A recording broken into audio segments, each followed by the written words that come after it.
Hey, I'm Joe Seltzer. Thanks for checking out this first ever episode of what I'm rough titling as 21st Century Studio Musician. Today I have the pleasure of bringing you in this first interview a really great conversation I had recently with mastering engineer Cesar Legazpy from Legazpy Mastering in El Paso, Texas. Cesar has a wealth of experience in his time as a mastering engineer and in his whole career in the recording process. And today you're going to find out some of that perspective. I know I was really surprised to learn some of the things that I had no idea about the mastering process and kind of what that brings to the whole process of recording from songwriting to finished product. Without any further ado, please enjoy this interview with Cesar Legazpy from Legazpy Mastering in El Paso, Texas. I have a similar background to yours. I'm also 41, also a father of two boys. And my audio career kind of went a little bit different. I started as a musician, played in a couple of Latin Christian bands in my early 20s. And then one of those projects, we ended up at a studio in Phoenix.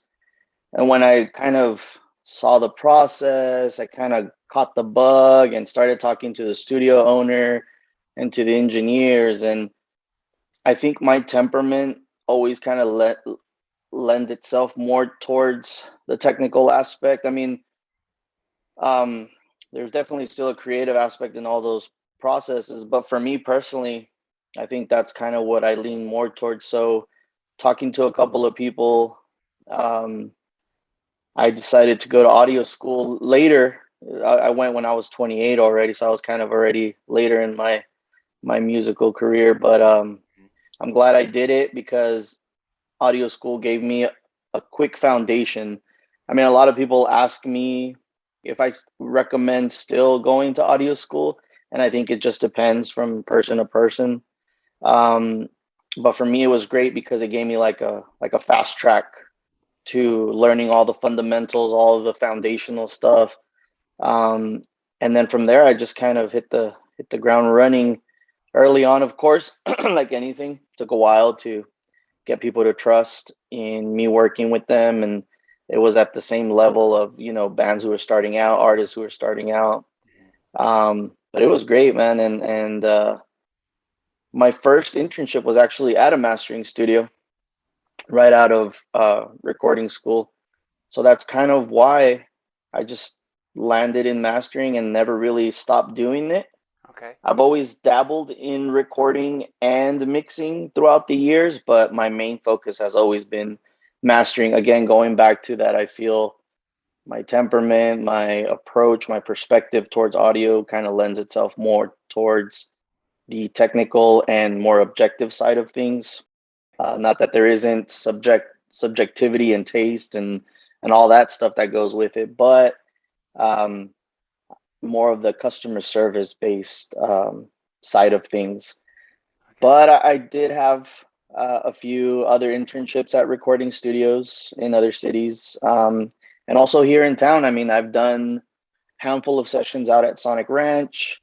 I've done a handful of sessions at local studios here, both tracking entire projects and maybe just focusing on certain parts of the production, if it be vocals, drums. Um, those are mostly the two things that I get approached with a lot because I think those are the two areas that people kind of struggle with. Everything else, technology's on our side where I think we can pretty much do that ourselves at home with a good interface, a good microphone, and a good setup. Um, but yeah, vocals and drums are usually the ones that trip people up the most. Um, but I feel like having owned a recording studio in the past, I owned a recording studio for 2 years with a partner from the same recording school, gave me a lot of insight on the process and also a lot of pitfalls that could potentially people can encounter when going to a recording studio. So obviously, I mean, I can speak more towards mastering since that's what I do full time. That's my primary income. That's my 9 to 5, 8 to 5, I should say. But I'll definitely speak on the other process as much as I can. I have jumped, I have dabbled in production with a couple of bands, but they've mostly been bands that I'm not only a fan of, but that are also friends of mine, and we still have, friendship after that, and I hope to be able to do that again. But it's kind of tricky because I'm a big believer in wearing too many hats can hinder the process. And that's why, I mean, there's a formula and it works. When you see credits on records that we all love, it's a team, you Right. know, Yeah. team of people, and there's reason for that because I think it's easy to lose perspective. It's easy to get boggled up in the details, and sometimes you just need people to tell you, hey, it's time to let this go and give it to the next person, and who's next. And I mean, if we all strived for perfection all the time, stuff wouldn't get released. Right. Yeah. Right. Absolutely. Yeah. And I So think that is one of the things that you touched on there. The teamwork thing is something that I really want to focus on overall in this whole thing, because I think that there's an idea that we have to be like a Superman type of, and then nothing gets done. Nothing gets mhm. done when Yeah. when we don't delegate. Like in any other field, people, the very best delegate. And Yeah. it's kind of funny how in this creative field we're not humble enough a lot of times to delegate. hmm Let me back up a little bit and make sure that, Cesar, that I say your last name correctly. How do you pronounce your? Is it Oh, Legazpy? Legazpi. Yeah. Perfect. Legazpy. Yeah. Okay, cool. So Yeah. Cesar, um, I have to say that as somebody who has been involved in performing on this instrument so much in so many different styles, how shamefully ignorant I was of everything that's in the process. I listened to a bunch of your work from your website, which is a lot of really wonderful, great sounding stuff. How would you describe the role of mastering in the whole process? Um, Yeah. So to me, like I mentioned earlier, I tend to look at mastering as the more technical and objective side of the production process. I actually would call it more as a bridge between post production and distribution, okay. where I most of the time the clients that come to me are looking for not only peace of mind that their music is sounding the best that it possibly can, but also that it's going to play out in the world, if that's going to be streaming, if that's going to be physical copies. I mean, people are still making CDs, even though the younger generations don't really I do that. go that route. But I mean, there's still, I still have requests for full lengths that require DDPs and, the standard Red Book approach to mastering along with streaming. So, I mean, to me, mastering is that final pair of ears, the final quality control where people are relying on someone like me to tell them this is done. Okay. It's the stamp of approval. It's the stamp of, in my experience, in my understanding of what finished records sound like, this is ready to go out into the world, and I'm giving you that confidence that maybe that last 10% that someone needs to just be like, all right, let's do it. Let's send it out. And I obsess over that. I obsess over what finished records sound like in multiple genres. I mean, I am not at a point in my career where I'm actually picking and choosing or being a little bit more strict on the type of work that I get. I hope to definitely be there one day, and the reason I say I hope to do that is because I think that's the maximum service that I could give to someone, where I'm so tuned in and focused, zeroed in on the type of client that I know that I am best for. Hmm. But right now it's like a feeling out process. I mean, I'm 11 years going on 12 years doing audio, 3 years specifically mastering full time. So I think I'm still in that process where I'm feeling out, my preferred client. But yeah, if I had to just summarize all that, I would say mastering is uh, the process that helps you say this record is finished, and it bridges the gap between production and distribution. Okay, cool. How would you say your approach would be between, say, if somebody had like one song or two songs, and then somebody had 11 songs? What's your approach in that project? The difference of those approaches? Yeah, so at the end of the day, I believe, and I mean, there's different school of thoughts with this, but I think at the end of the day, it all kind of funnels down to one area that most mastering engineers agree in, and that's you serve the song.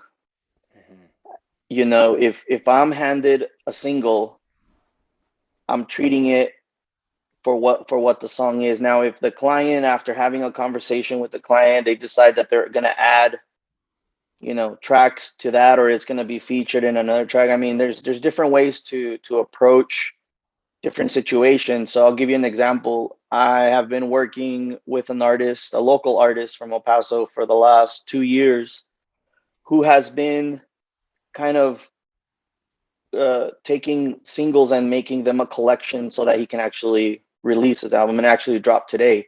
So a lot of the singles that are on that album were mastered, were mixed, were recorded over the last couple of years. So knowing that going into his project, what I do is I always keep a reference of where we're at with previous work, and I do that through auditioning, different tools that allow me to quickly A/B, understanding that the possibilities are that this will one day become a collection, which it has in his album. So I have clients who prefer to do it that way over time.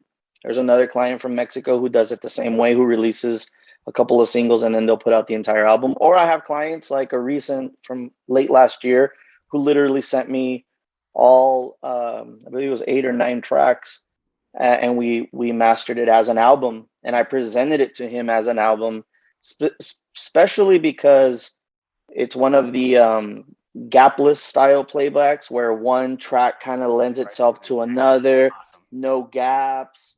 And the way you present that is like an entire work, and that's how it's meant to be heard. Wow. So you got to take that into consideration as well. So I think the song is the one that determines where you're going to take it, but also the client's hopes and dreams of what the mastering process is going to provide for their music. But yeah, I mean, I handle any and all situations. One thing I do keep in mind always, and this kind of plays to that, is understanding the assignment. That's a big one, because I feel like when people get bombarded with revisions, or when they feel like they're not getting it, they have a hard time pumping the brakes. They have a hard time of saying, okay, wait a minute, let's analyze why I'm going into this so confidently, and yet I'm still getting revisions. Like I was earlier today chatting with a fellow mastering engineer who was like, how do you deal with clients who are telling you, I'm hearing this, but I don't hear it on my system? And going back and forth, it's not personal. We're just here to service the client, service the song. And I think that that's important to take a step back and say, okay, wait, why am I missing the mark? Where did I fail to understand the assignment? And having a talk. I mean, that's one of the things nowadays. Nobody really likes to do this. Right. And I wish more and more people did it, because a lot can be lost in translation when you're going over text, emails. I mean, I implement so many different ways of communicating, but at the end of the day, I get there so much faster when it's literally just let's have a chat and understand where we want to take this. For sure. So yeah, that's I think it's just a matter of understanding why you're being hired. Excellent. I hear you using a lot of language that is very familiar to me as a drummer, which is like you keep saying serving the song, serving the Hmm. artist, like meeting the need of whatever, whatever the requirement is. And so I want to take that opportunity to kind of transition into um, what is there are there certain things that um, without wearing too many hats, are there certain things that drummers or anybody who's recording specifically needs to take into account if they think that what they're working on is going to get all the way to the mastering process? What, like, for example, if I'm going to sit down and record a track that somebody sent me today, what do I need to make sure that other than the playing, like, what do I need to have happening on my board so that when it gets to you, that it can even get to you? What um, what's the biggest thing for you as a mastering engineer? Because I know that there's different steps, and we haven't talked about those yet. But like, so at this phase, I am the recording engineer, Yes. right? So uh, how much does what I do affect you compared to the mixing engineer? Yeah, no, definitely. And it affects it a lot. I think every part of the production process ultimately is going to affect the mixer, the mastering engineer. So I think taking a little step back and reviewing the process is, it all starts with great production. I mean, I think we all understand, especially if you've been a musician for a while, that the song is king. You can have a great written song with great melodies and great structure, and then everything else just kind of falls into place, performance. So I think that going back to looking at what, in my opinion, production offers is, I think most people, what they're looking for in a producer is not only experience, but someone that they can call like the fifth member of the band, if you will, Mm-hmm. so that they not only help you get prepared to go into the studio, but they also are, how can I say it? They have a sensitivity for those moments that you can only capture in the studio. And I think that a lot of times bands either over prepare and are literally just like, no, there's a time crunch and we only have this many hours. And a lot of times that happens when you go to studios that are charging you by the hour, um, or if the band felt that they have some kind of pressure, like budget constraint, which I know we all have. Everyone has budgets and deadlines and whatnot. But I feel like the sessions that I have seen where producers and artists have been able to extract those performances that you just like, wow, you get the chills and you get the goosebumps and you're just like, we just witnessed something special. I think those happen when you leave that little bit of space for those moments. So as a performer, like for instance, talking specifically of a drummer, yes, you're serving the song. Yes, you're conscious of what the client is hiring you to do. But I also feel that there has to be a trust, a give and take of, I am going to impart a little bit of me in this as well. And that's where the creative part comes in. That's where you're leaving a little bit of yourself in that. Um, and I think the only way you can do that is to have somewhat of a freedom, of a liberty to express yourself creatively through your instrument. But you have to have that mindset. Like for instance, I've been in sessions where the click track, sometimes you have people who are so good at being on the click track that they leave no room for creativity. Where when the artist is like, yeah, I love it how it sounds, but can you give it a little bit more swing? Can you give it a little bit more feel? Can you give it a little bit more? Um, I'm going to speak a little bit more engineering talk, but can you humanize it a little bit? Mm-hmm. You know, don't be so on the click. And it's hard sometimes for people who their entire career have been told you have to be a machine, you have to play on the click. Mm-hmm. So I think there's a balancing act that needs to happen there. But as far as production goes, I think that's where it's important to have someone involved that you trust who can, and it's not always possible. I understand a lot of bands are their own producers, a lot of artists are their own producers, but it's kind of important to find someone that can help you look at things from a different perspective. It's kind of like they're counselors, you know? It's like if you're, I mean, are you married? I'm not Yes. sure if you said you were married. Yeah, I'm married too. Yeah. If I know that if I ever had a situation in my marriage where uh, we couldn't resolve it ourselves, I know the logical thing is to look outside of it because maybe I'm not seeing the perspective or maybe I'm not understanding the situation. So that's sometimes what it takes. And I think that's what a producer can be for an artist is that outside influence. But of course, you want to choose someone who not only you like their work and their experience, but also have a relationship with. I mean, you look at producers like Butch Vig and Rick Rubin, and one of the similarities that I see in producers like that is that they are literally like best of friends with the band. You know, they have a relationship with the band before even hitting record. You know, they they know each other's family. They hang out. They eat. They cook with each other. You know, it's like I think that's really important in a producer. And I would never take a production job where I didn't know that band intimately in that way because I feel like it's just a job at that point. It's not really the passion.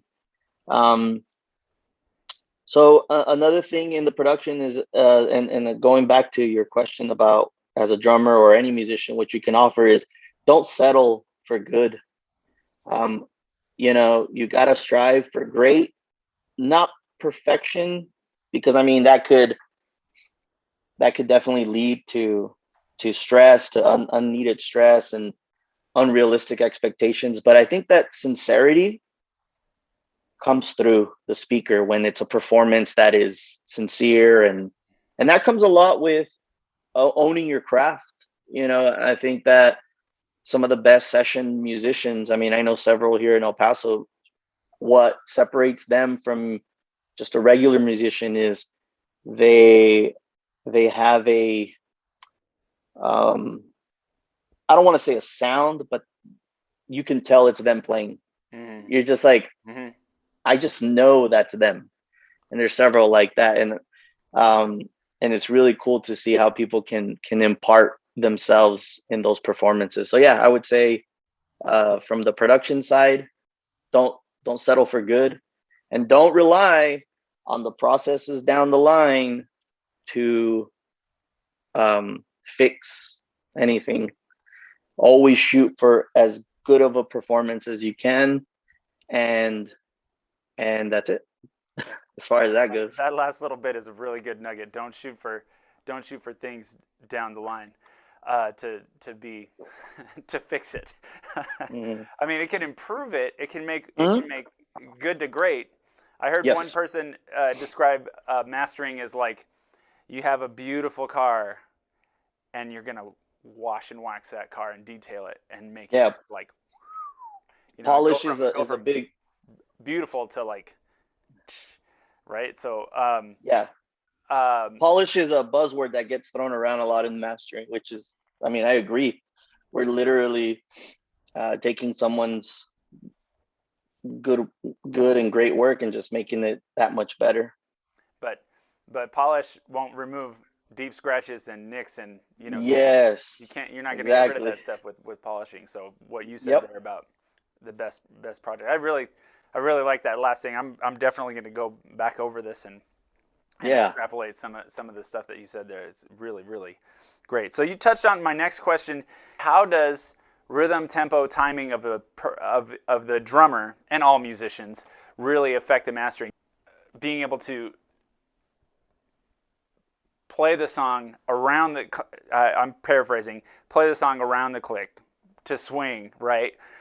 Or to provide the push pull, the natural push pull while not losing the metronome. Now, how that's actually something that I teach, and that's actually something that I sucked at for a long time. Like I didn't realize how awful at that I was for a long time, and I've gotten so much better. But I feel like that is can you speak to that aspect a little bit more? Like, how do you have any business trying to record if you can't like keep steady time, like play near a metronome, or do you feel like how much is the click necessary? Because I've done whole projects like the last record I was on, that was ended up being nominated. It's actually up for a International Blues Association Oh, award. congrats. Yeah, that's And cool. I didn't do it, but I mean I played drums on it, but we didn't use the click at all. Like Hmm. we started off with the metro, like we knew where we wanted ballpark, and we started the songs at places, but Hmm. no click. And Yeah. I don't know if you could really tell by listening to it that there's no click, but I don't think that usually works out. Like I think it was partly because the bass player and I had been playing together for like 14 years, and he's Mm-hmm. way like he was like my school for the first 6-10 years I played with him. Yep. But do you think that works? Do you think most people need to play with the click? Like, is that a necessary thing, or? So I just wanted to start with, by the time it gets to me in mastering, I'm really not that I don't pay attention to that, because of course, I mean, I'm looking at big picture stuff. I think at mastering, that's really what you're focusing more on, is not so much individual parts, but you definitely pick up on things like that. And I feel like by the time it gets to me, the mixer has either, because I mean, mixing can be the same. There's mixers who are 80% technical, 20% creative, 60% creative, 40% technical. It kind of varies. That's why you have so many mixers. Everyone's different. But by the time it gets to me, timing issues have either been addressed or have been ignored. And I think that's fine. It really just depends on what the end goal is of the track. And something like, for instance, what you were mentioning with blues, that to me right away uh, brings to mind or organic. Whenever I hear blues, jazz, classical, I'm looking for an organic sound, and that comes through human, like small little imperfections that to the average listener aren't even going to matter. And actually, those are the ones that make you listen, but then are the ones that turn you into a fan. And I think that's the biggest difference between when people are actually listening to your music and actually becoming fans of your music. And when you focus too much on the click, instead of letting it become a part of the track of the playing, when you're just obsessed over being on time and you're gritting and you're making sure every hit's on there, or when you're going in post production, like in mixing, and you're making everything perfect, you are basically saying, well, the machine could have done it for us anyway. So I mean, it was just an ends to a means to an end. I mean, Right. so I would say that learning as a musician, first off, the best advice I ever got when it came to the click was from our old drummer, who is still an active drummer and is a clock. I mean, the guy's a machine. And I feel like the best advice I got from him is, I practice with the click, but I record with the click barely audible. It's become a part of my kit. Mm-hmm. It's just one of the that makes up the entire. So and I think that when you do that, also a big one, I mean, not everybody has this ability to do this, but one of the tricks I picked up from him one time we were in the studio was, in the control room, we don't hear enough people muting the click. So the drummer's got his click, the drummer's got the sound that he wants to hear, but in the control room, it's a completely different mix. And you only do that understanding um, performance monitoring and capture monitoring, what you're actually hearing in the playback. Mm-hmm. And it's kind of hard for people sometimes to wrap their brain about that, because it's something you learn in bigger studios. It's something that you learn from experienced recording engineers, where what the performer is hearing should be completely different from what we're hearing. And too many people are mirroring those two things. And you don't have a clear perspective of what the performance is actually sounding like. So, I mean, there's places here in town that are amazing studios, and their monitoring isn't at the same level.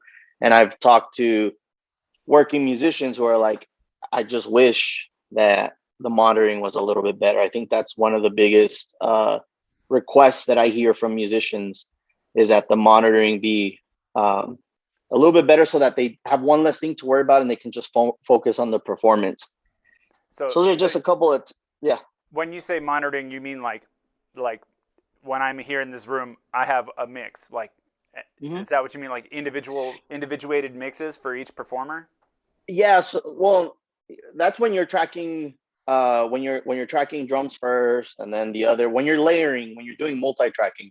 Yeah. Of course, when you're performing all together at once and you're going back and doing overdubs, that's a completely different approach. But still, you would want to be able to listen in the control room, listen to one specific type of mix, so that you know what the outcome is actually sounding like versus what the musicians need to hear, without disturbing the musicians. I mean, I was at a new studio late last year where I was trying to solo in the control room, and my expectation is that it doesn't affect the drummer, but it kept soloing him. Oh no. And I was like, wait, that doesn't really work for what we're trying to do here. And he was like, yeah, well, it's because, yeah, I was like, that's how we had it set up. I was like, okay, well, let me jump back there and rewire some stuff, because it's not really going to work for what we're trying to accomplish here. So those are all little things like that I think, where the click can definitely become a crutch to a lot of people, but can also be a benefit for the processes that are coming down the line. Because I mean, if stuff is as close as it can be, and again, shooting for great, not just for good. I mean, if there's a part where you feel like, man, I could have just go back and overdub that, but that comes with experience, because being able to go back and play consistently, punch in and punch out consistently to where you're hitting with the same energy, your performance has the same gusto and all that. It takes time. It takes years of experience to be able to do that, and also an engineer that can capture that properly, and nice smooth edits to where when it goes to mixing, the mixer doesn't have as much work. Touching on mixing, a lot of people, I think, have the misconception of what the mixer actually does. When I get hired for projects where I am the recording engineer, or I'm somehow helping out in the recording process, I do everything I can to prepare files in a way to where the mixer is literally just going to sit down and mix. Too many mixers, unfortunately, and this is colleagues of mine who do this professionally, are being asked to do a lot of the editing work that should be addressed in the recording process. Cleaning up tracks, aligning, if you have any type of aligning that needs to be done, both vocal and percussive aligning. I have mixer colleagues who tell me I get sent, 12 to 15 sometimes guitar tracks, and they're just bombarded at me, and there hasn't been a decision, like a commitment to what the guitar sound is. They just basically say, here's a bunch of guitar tracks, you decide what sounds good. It's like, well, wait, I'm a mixer. Like, I'm helping your vision, I'm putting it all together for you, wrapping it real nice, but you're basically asking me to become a band member at that point. Right. Wow. So I think that commitment and putting in the work when it comes to editing are some of the things that I think are missing between those two processes, between recording and mixing, where somebody commits to a sound, commits to a placement of an element, so that the mixer, in theory, and this is how I saw it when I was out in bigger studios with bigger name mixing engineers. In theory, you should be able to bring up all your faders to Unity, and the mix already sound great. That's in theory. Oh wow. Okay. Mm-hmm. Interesting. Right, for you. By the time Not you for do the mastering, for project? mixer. Okay. For mixer. Okay. Yeah. Well, you just gave me. I'm going to have an interview with a mixing engineer next week, and probably a few more, and see what I can glean as we go through this. Because my hope is, through all of this, chronicling my own process, that maybe I'll encourage some people who haven't jumped into trying to, I don't know as anybody who plays a musical instrument who hasn't played for a length of time who doesn't want some proof of it.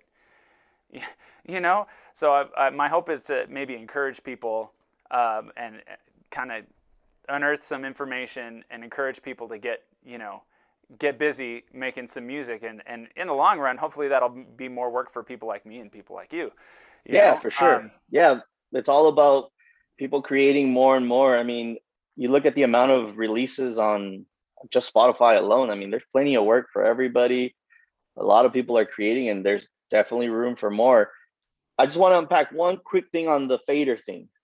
What I mean by bringing all your faders to Unity and it sounding great is that is a testament to the recording process being respected for what it is that you're capturing the very best that you can, proper level settings, great performances, attention to detail when it comes to tones and committing to sounds. That's what I mean by when you bring up your faders to Unity. Not that the mix needs to be adjusted, needs automation, needs EQing, needs compression. Of course, that is all part of the mixing process, is giving everything its home and placement. But when you're able to bring up your faders to Unity, when you receive your files for mixing, and it already sounds great, that to me, from a mixer's perspective, tells me that time and care were given in the recording process, and I'm not being relied on to fix anything. Gotcha. I'm basically enhancing at that point. Gotcha. Hope that clarifies. No, that does. That helps a lot. And it feels like if everybody over delivers a little bit, the whole process is going to be better, right? If every individual is given the best they can and not shortchanging each other at all, and like the way that I'm going to be working, it's probably going to be a lot of one-offs. Like I'm doing a project with some old friends, the first band that I was ever in. We're all going to record all those songs again because we never made it. We were performance ready to record stuff, but we never got a chance to record. So nice. That's one. And then some various groups of friends of mine from near and far doing some projects and very cool, doing one-off songs. And I don't know if this is going to end up as full albums or like one-off releases, but I think probably most people who are going to start recording will probably not be like sitting down to record 12 songs. Yeah, and that's not uncommon in our field in mastering, to get singles, master them as such, and then be asked to go back and remaster them as a collection.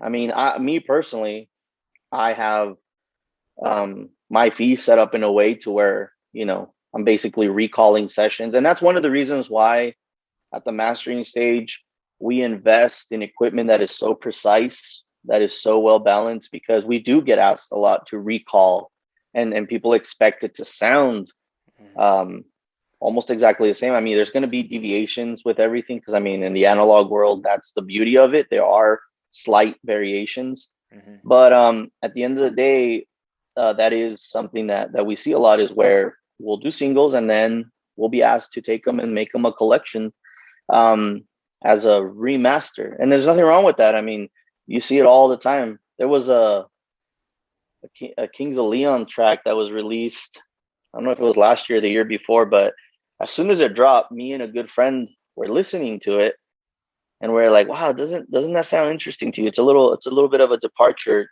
tone wise of their music. And then the very next morning we heard it again, and it was a completely different sound. And we're like, Wow. wait a minute, it can't be two people that heard it different.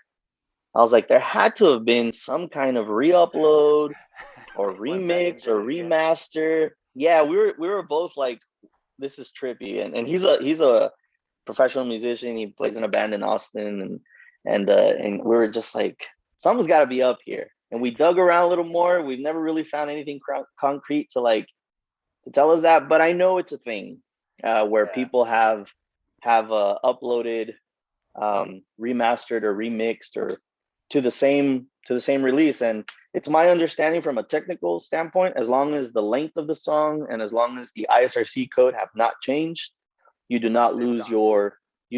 your plays. It's not considered a new work of art. Like you won't lose your placement or whatever on Gotcha. Mhm. I gotcha. Those are the two Interesting. things that Hmm. that I researched, because I did have a client a few years back who re-released a song that had been previously mastered by a different mastering house. And when he hired me to do the entire album, we included that one, but it was remastered by me. But he didn't want to lose his plays when he released it as a single.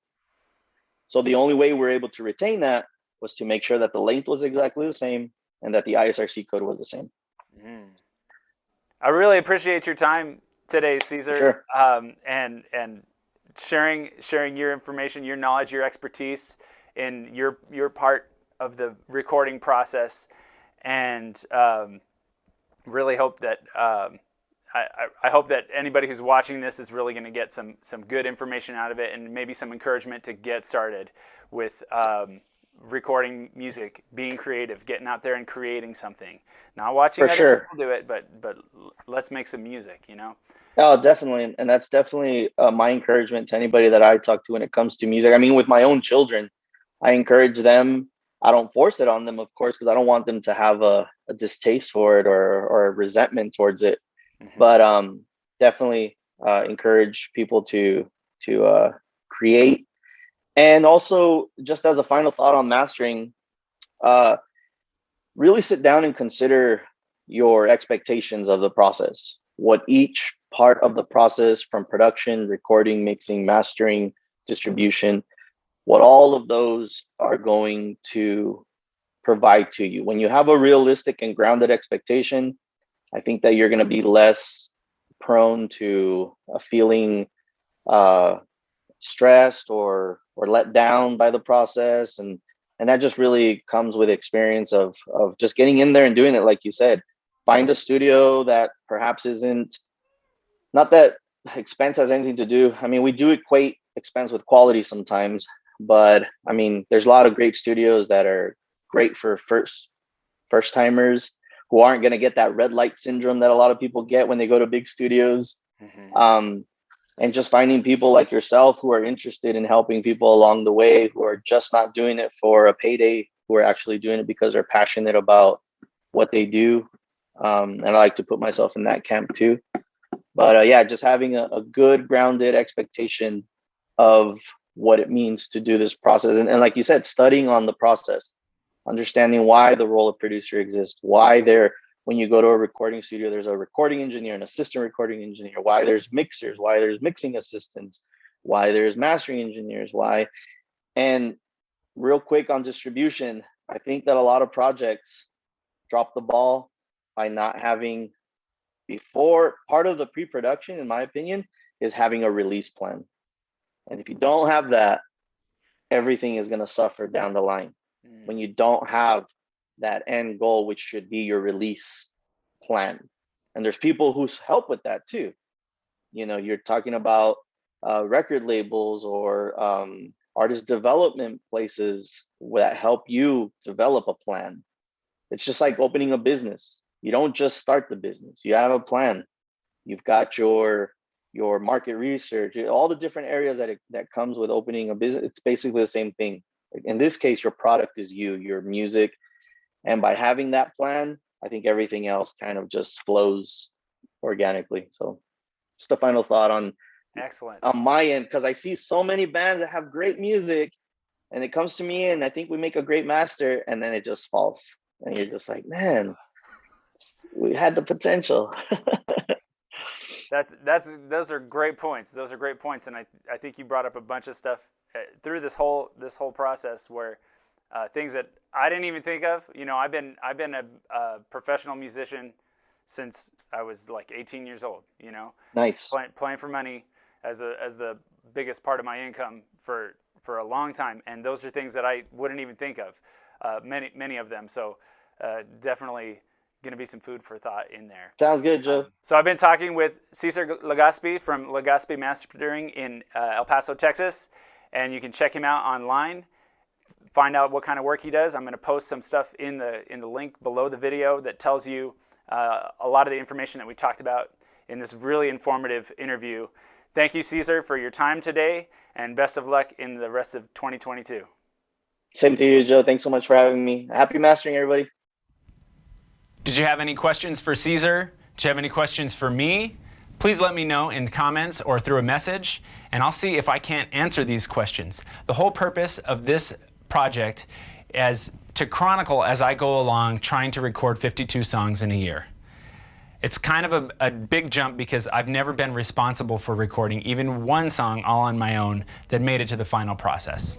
I don't know if all 52 songs are going to make it to the final process, but my intent is to learn a lot and chronicle as much as I possibly can, sharing it with you, because what I want you to know is making music is possible at a distance. Technology is so readily available and easy to access and easy to use now that we should be making music with the people that we like and finding the people that we want to make music with. There's somebody out there that wants to make the kind of music that you want to make too. And that's really a part of making music that I enjoy the best, is working with other people. So I hope you've enjoyed this podcast, this episode. And if you have topics for other future episodes, let me know. I have several ideas coming in the pipeline, but thanks for checking this one out, and we'll see you down the line.